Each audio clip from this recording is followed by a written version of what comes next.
याकूतपुरा के मजलिस असम्बली अहमद पाशा कादरी ने हल्के याकूतपुरा के मुख्तलिफ इलाकों का दौरा करते हुए बारिश से मुनज़्ज़मा मकानात का मुआयना किया।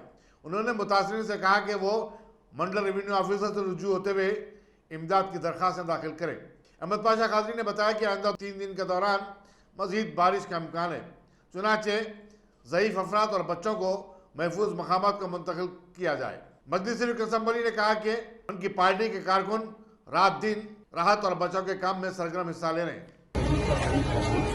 हर घर से account number, Aadhaar card number, cell number, door number 4 चीज़ें लिखाना और बाकी जितनी तबाही हुई वो लिखा दी।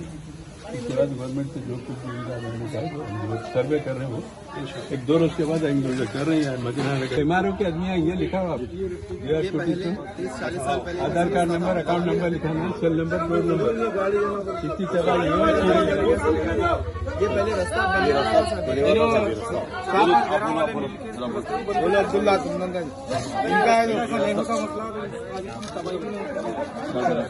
इनका